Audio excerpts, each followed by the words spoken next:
Bonjour à tout le monde, ici Jean-Claude Selly, guérisseur, magnétiseur en Suisse.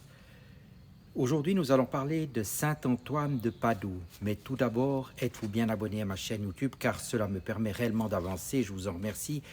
Merci aussi de liker et de partager ma vidéo si elle vous plaît. Et sous cette dernière, vous trouverez comme d'habitude des liens utiles comme mon site internet ainsi qu'un numéro de téléphone pour me contacter. Sans plus tarder, nous allons parler de Saint-Antoine de Padoue. Fernando Martins de Boloès, en religion frère Antoine, né en 1195 à Lisbonne au Portugal, est mort le 13 juin 1231 près de Padoue en Italie, est un prêtre donc franciscain portugais, maître de doctrine spirituelle, prédicateur de renom et thaumaturge qui fut canonisé en 1232, moins d'un an après sa mort, et déclaré docteur de l'Église en 1946. Liturgiquement, il est commémoré le 13 juin et vénéré sous le nom de Saint-Antoine de Padoue.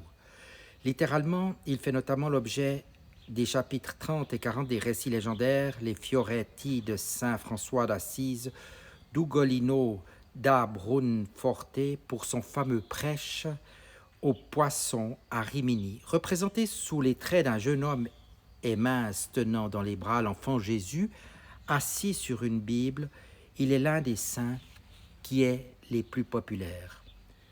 Un jeune noble, tout d'abord, Fernando Martins de Boloès est né vers 1195 à Lisbonne dans une famille noble et militaire. Il étudie au monastère de la Sainte-Croix de Coimbra. À 15 ans, il entre chez les chanoines réguliers de Saint-Augustin de Saint-Vincent.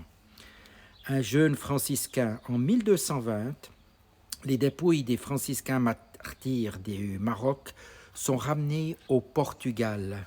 Le témoignage de ces vies bouleverse le jeune prêtre de 25 ans et le conduit à demander son admission parmi les disciples de saint François d'Assise. Il y devient frère Antoine en hommage à saint Antoine du désert, premier ermite chrétien connu.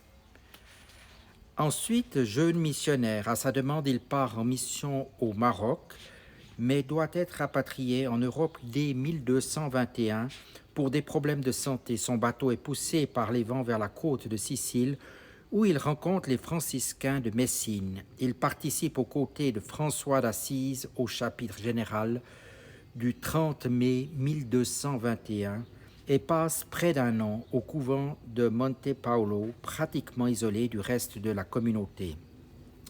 En 1222, lors de l'ordination de plusieurs franciscains, il doit prendre la parole à la place d'un frère et montre un grand talent d'orateur et d'érudit. François d'Assise l'envoie alors prêcher en Italie et en France. Un jeune prédicateur, Antoine connaissait très bien la théologie et ses prédications rencontrent un succès important. Il prêche et enseigne la théologie à Bologne, puis va s'établir dans le sud de la France, à Toulouse et à Montpellier, favorisant la conversion de nombreux cathares. Il fonde un monastère à Brive, où il obtient de nombreuses conversions. Tout comme Vincent Ferrier et Torquemada, il va d'ailleurs être surnommé le marteau des hérétiques. Sa connaissance remarquable des Saintes Écritures lui fait conférer le titre de trésor vivant de la Bible par le pape Grégoire IX, qui ne cache pas son admiration. En tant que jeune provincial en 1926, il est custode de Limoges et en 1227, après la mort du fondateur de son ordre, François d'Assise, il est provincial d'Italie du Nord, tout en continuant ses prêches et ses controverses face aux albigeois. La tradition rapporte qu'en 1227, au moment de son retour de France, il aurait fait édifier un sanctuaire dédié à la bienheureuse Vierge des Grâces dans la ville de Gemona del Friuli, située dans le Frioul en Italie. Gemona abritait à l'époque une importante communauté de Patharins, secte considérée comme hérétique et contre laquelle Antoine prêchait. Ce sanctuaire qui existe toujours serait le premier consacré à saint Antoine dans le monde. En 1230, au chapitre, il renonce à sa charge de ministre provincial. Un jeune conseiller du pape, il est alors renvoyé à Rome où il devient l'un des conseillers du pape Grégoire IX qui s'interroge sur la validité du testament de François d'Assise. Ensuite, jeune saint, en 1231, il est envoyé à Padoue où il poursuit ses prêches durant le carême. Il meurt d'hydropisie et d'épuisement le 13 juin suivant à Arcella, en Italie, près de Padoue, à l'âge seulement de 36 ans. Si son apostolat durant moins de 10 ans, le rayonnement de ses paroles et de ses actes aura une portée internationale jusqu'à nos jours, Antoine est canonisé dès le 30 mai 1232 par le pape Grégoire IX en raison d'une quarantaine de guérisons. Les foules viennent nombreuses aujourd'hui encore. Elles se pressent dans la basilique qui lui est dédiée à Padoue, en Italie. Le culte du saint se répand surtout au XVe et XVIe siècle. Il devient le saint national du Portugal dont les explorateurs le feront connaître au monde entier. Au début du XVIIIe siècle, au Congo, le mouvement antonianiste lancé par Kimpa Vita fait de lui un second dieu. Il est ainsi le patron des marins, des naufragés et des prisonniers. Saint également vénéré en Italie, son culte, la Dolie, est ensuite propagé en France par l'immigration italienne après la Première Guerre mondiale. À partir du XVIIe siècle, il est également invoqué pour retrouver les objets perdus, puis pour recouvrer la santé et enfin pour exaucer un vœu.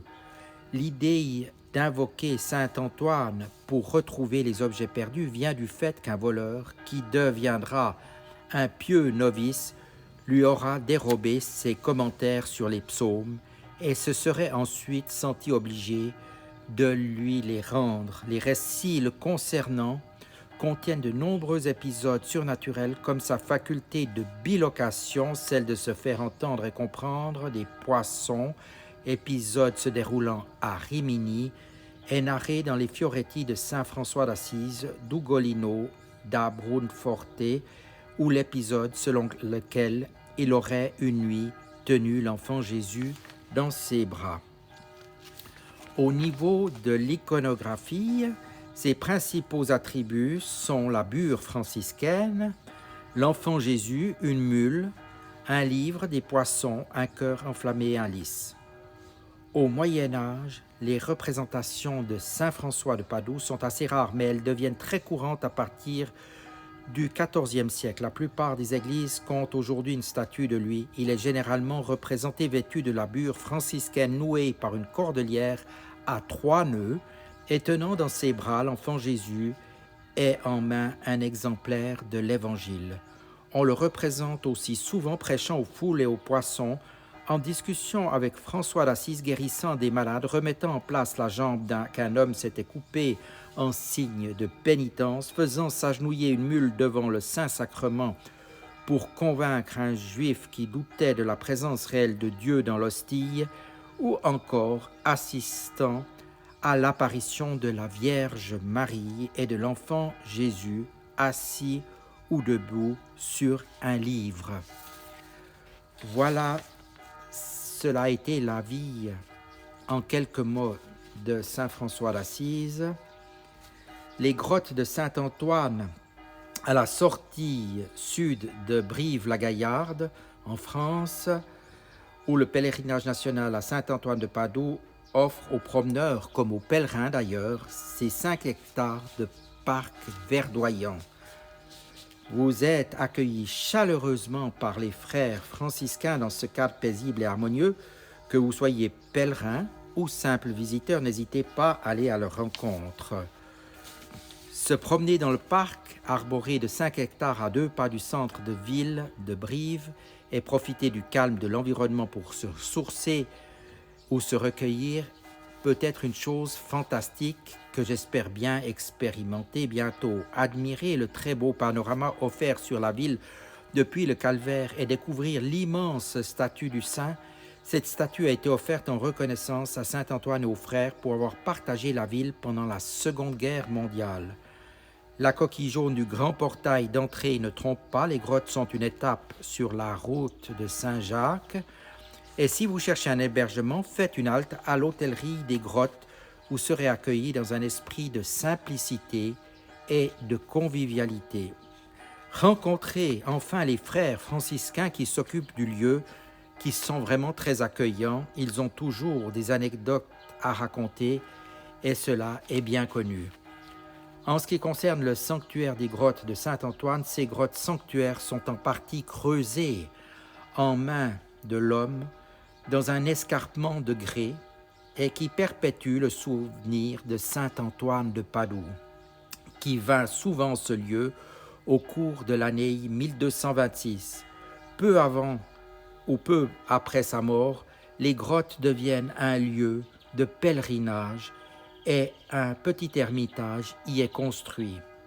Au siècle dernier, l'ermitage fut remplacé par une chapelle et un couvent devenu depuis maison d'accueil. Saint-Antoine protège la ville de Brive, notamment. Les pèlerins viennent toujours nombreux se recueillir aux grottes sur les lieux de sa prière. De l'esplanade entourée d'arbres magnifiques, on peut suivre un rude chemin au milieu de ce paisible enclos jusqu'au calvaire d'où l'on découvre un fort beau panorama sur la ville. Voilà pour la petite histoire. Je suis né le jour où Saint-Antoine de Padoue est décédé et c'est ce jour où on le commémore. Voilà, je vous dis à tout bientôt et merci de votre attention.